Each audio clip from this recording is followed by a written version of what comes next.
muli sa ating simbahan. I want to invite everyone to let us put ourselves in order here in the front. Dito po tayo sa unahan. And as you put yourselves in order, you also have to put yourselves in the presence of the Lord. For the presence of the Lord is here.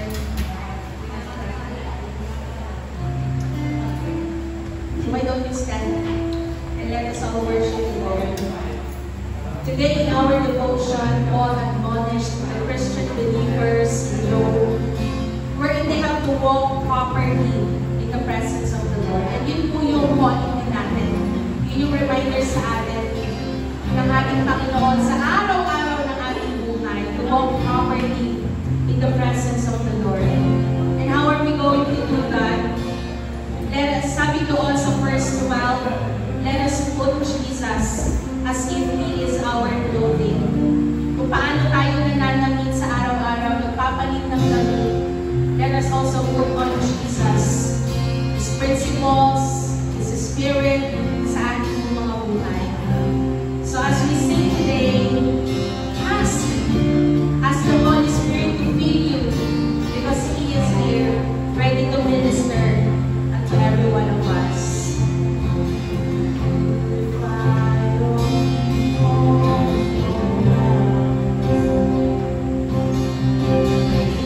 Jesus, with your fire.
Good morning po sa lahat.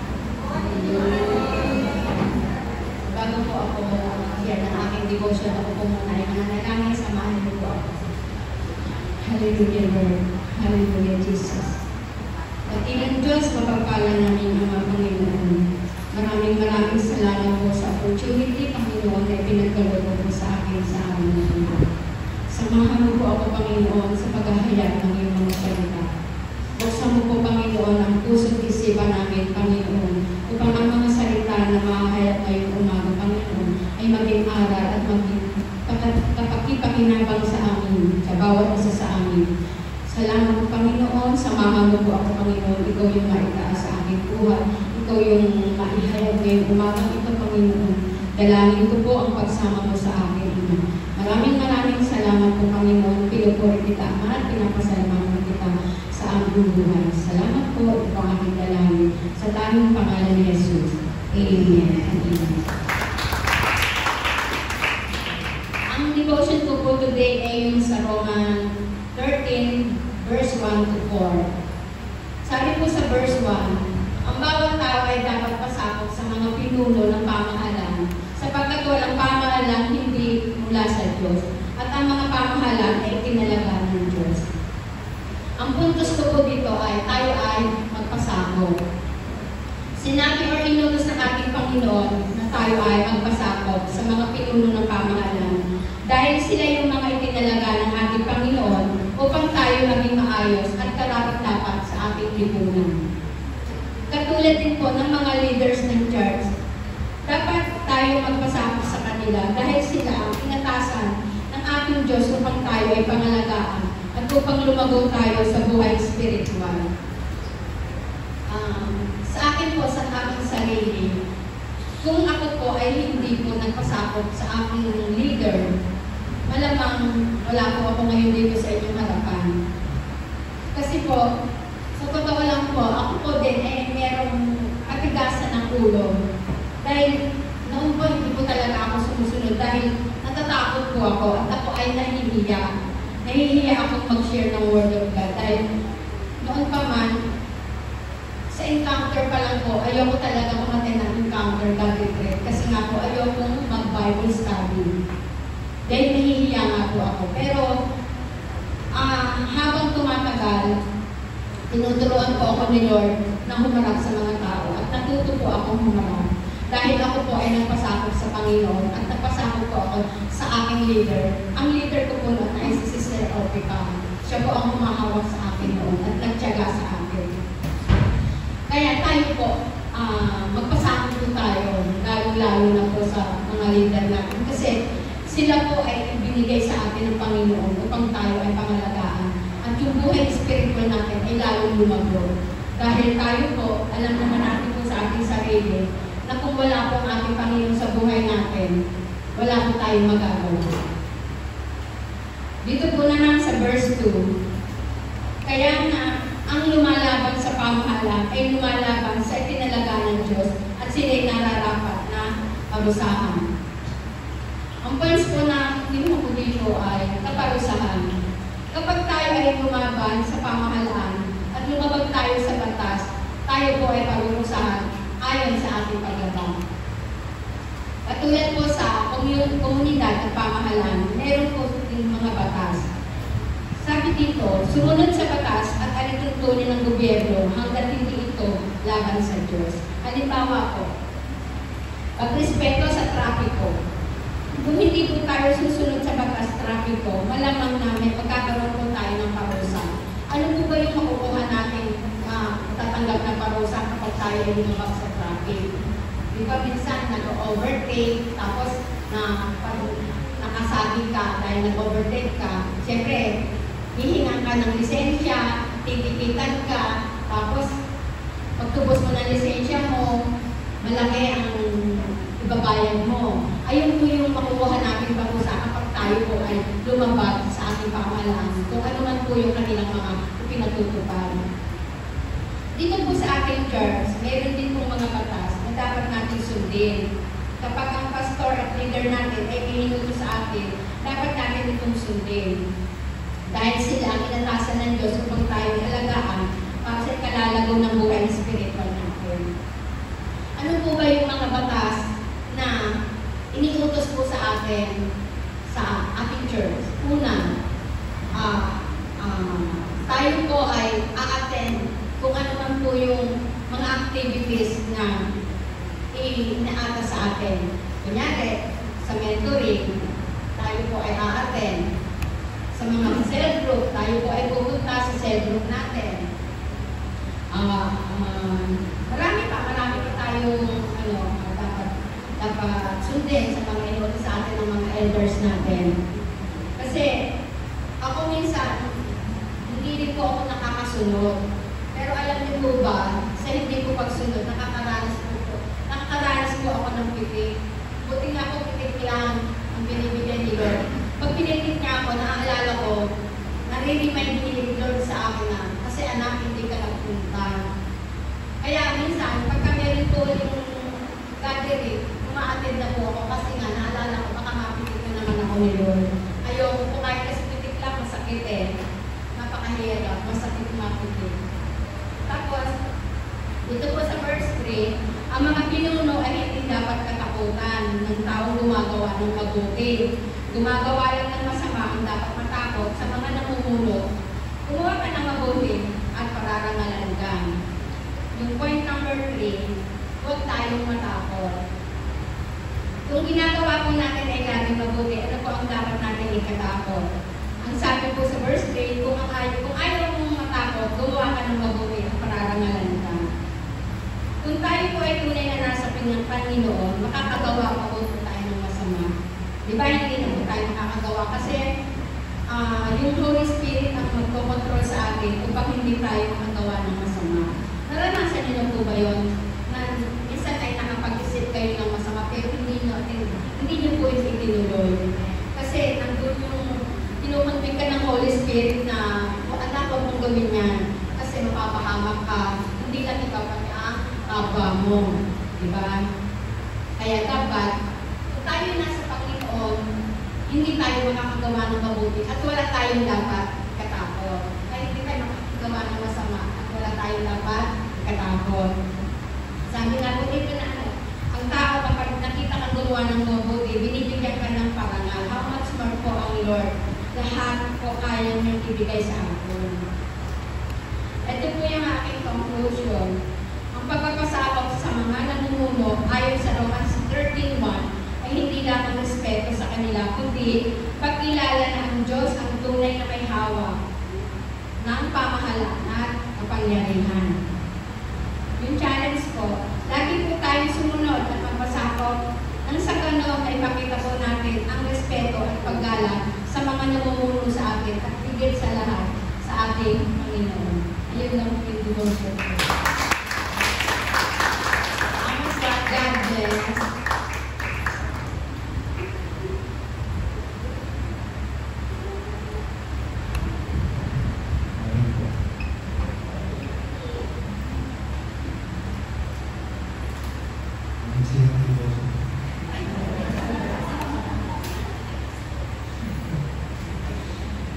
Good morning. Ngayon naman, lifestyle check. Narinig na ako sa araw-araw na narinig na sa Samaritan sa about our country. Tapos dinutos, lifestyle check. How about Christian lifestyle check? Yung pang pagpapasakong, yung pang pagsunod, is nagagawa natin araw-araw. Alam niyo yung getting the red light?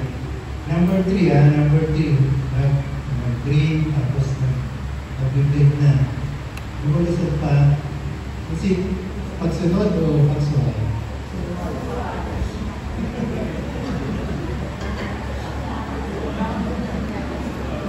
Kasi kung kailan 5, 4, 3, naka-itirated pa. Minsan ganun tayo eh. Lahat tayo, alam ko, hindi naman ako exempted na. Ewan ko, bakit ka lang? Lagi pagkalanan na, bibilang na 5, 4, 3, 2, 1, tapos 3, 2, 1. Hihirit pa. So, bakit ganun na tayo? Ay, tayo sumunod sa batas trapiko, hindi nagpapasakot, kaya minsan natidisgrasya tayo. Amen? Hindi man tayo na-disgrasya, yung nasa likuran natin. Kasi, inirit mo, tapos bigla kang ito, yung kasunod mo, hindi nakapreno, ikaw hindi nakapreno. So, napangga.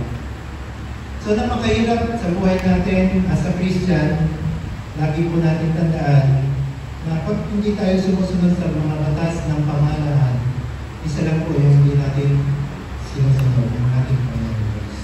Malinaw po yun na sinasabi ko dito. Ang nagtagda sa kanila ay ang ating Panginoon Diyos.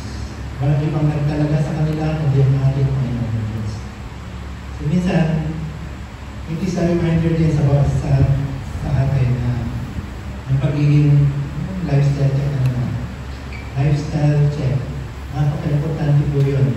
Kasi ito sa mga susunod na mga verses, kung titignan natin kung paano tayo magbigay ng respeto o paggalang o pagkilala o pagbibigay ng o pagpapakita ng tamang gawa sa mga tao. Kung paano natin itrato yung ibang tao. Amen? So sa araw-araw na ginagawa natin, like yesterday, alam ko, kasi natin ang ating Panginoong Diyos, na tanggalin lahat ng karumihan. Ang hirap po humayo, ang hirap mag-share, magbahagi, minsan natatakot ka. Sabi nga doon, natatakot ka kasi may something sa'yo. So magpalinis po tayo. Kung alam natin na we are in the truth, nasa katotohanan po tayo, kasi alam ko, we are clothed with righteousness with our Lord Jesus Christ. Amen? So lahat tayo, we are clothed with our Lord Jesus Christ. Everything na kakailanganan natin araw-araw, siya yung nagpo-provide.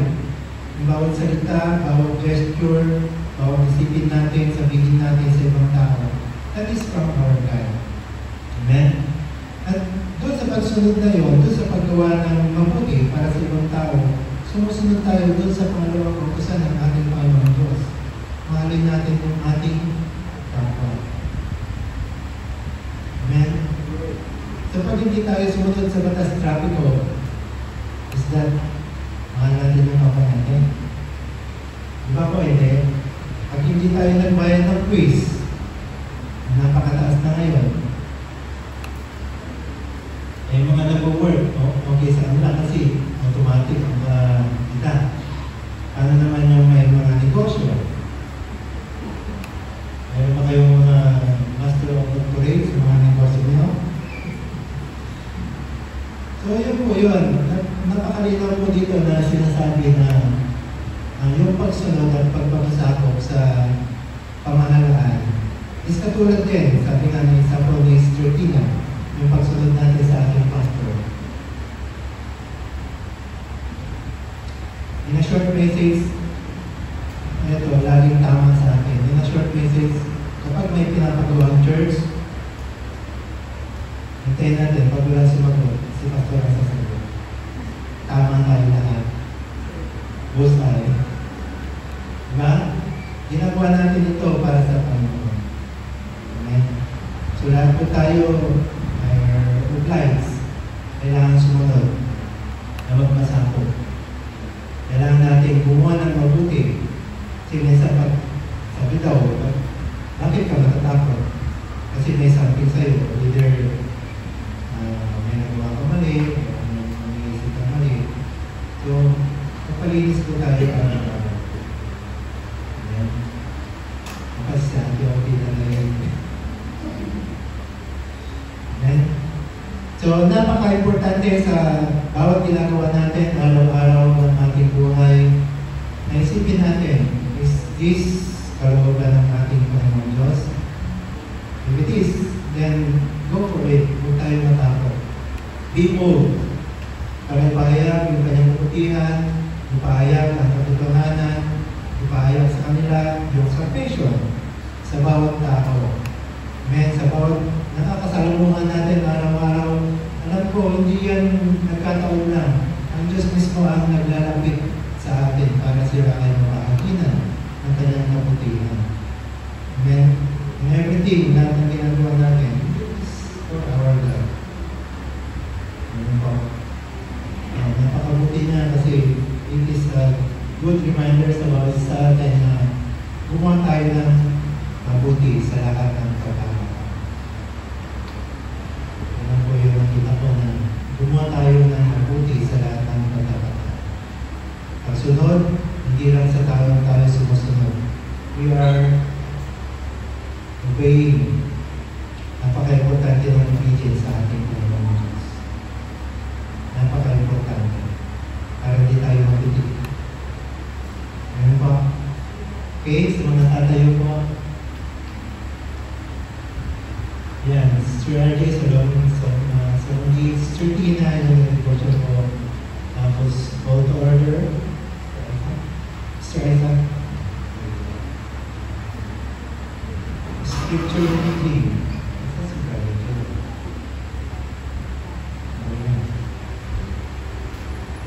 Sister D.A., Sandy, Pastor Anthony, Brother Danilo, Prayer Box, Sister Isaac ng Praise, Sister Tor, Sister Lina. Okay po, lahat ng mga tatayo, pwede po tayong tumaylang at then pray for them. So, papalitan na lang po yung mga wala dito nasa. Kasi po yung protocol po natin dito.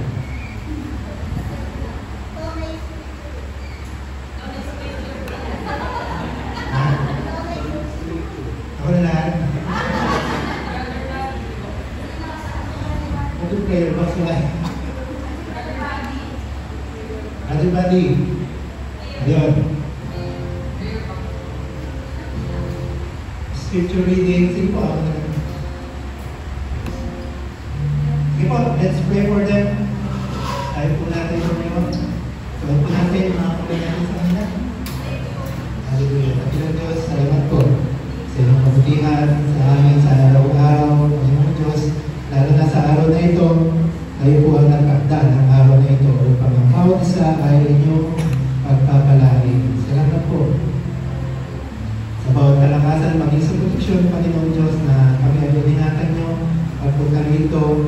Alam po namin, ihanda niyo po yung puso namin para tanggapin ang bawat salita niyo, Panginoon Diyos. Kami po ay nag-aalala mula sa oras na ito, Panginoon Diyos. Kami ay palalayan niyo po.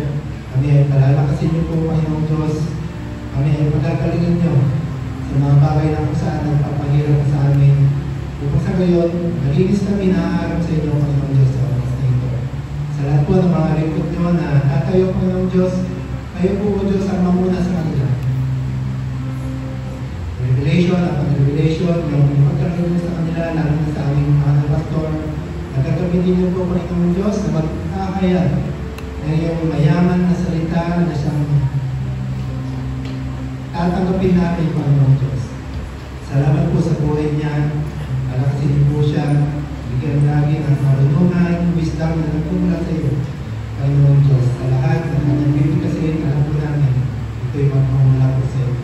Kayo po ang makikita sa kanyang buhay, maging sa mga lingkod niyo na gagamitin sa oras niyo.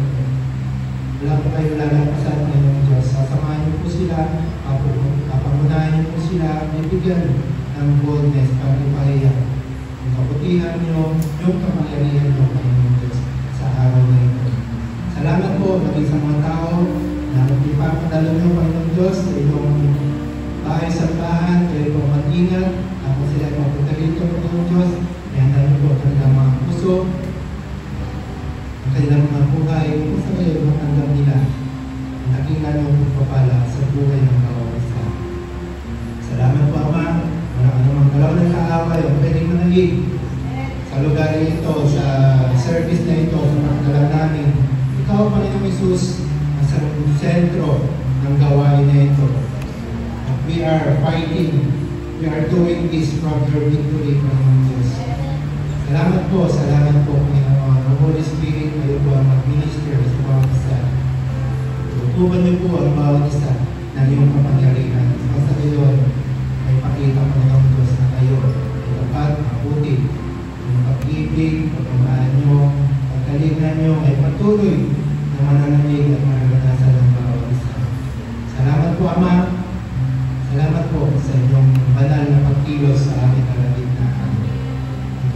manalangin na may pasasalamat sa dakilang pangalan ng aming Panginoong Hesus kasama ng Banal na Espiritu. In Jesus' name we pray. Amen.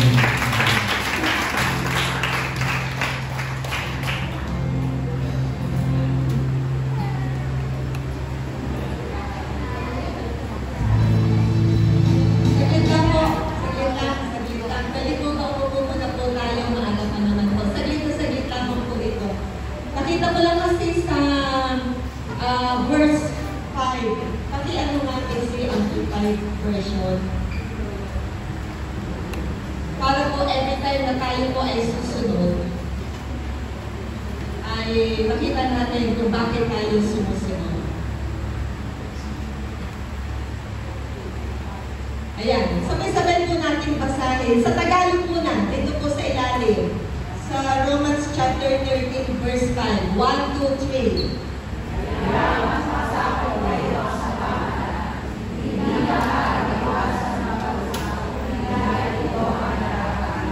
Then sa English po. Therefore, one must be subject to civil authorities, not only to escape the punishment that comes with wrongdoing, but also as a matter of principle, knowing what is right before God. So, ibig sabihin po, sa ating pong pag-submit sa authority, at maganda na nai-share kanina po ni Sister Tina, kung ito po ay ilalagay natin doon po sa spiritual aspect naman po ng buhay natin. Di ba tayo naman pong parallel yun eh, heavenly and earthly, di ba po? So, kapag inilagay po natin in the spiritual aspect ng pagsunod, ang sabi po dito, magpapasabit po tayo, magsasabit po tayo, hindi dahil iniiwasan natin na tayo ay maparusahan. Kundi, magsasabit po tayo dahil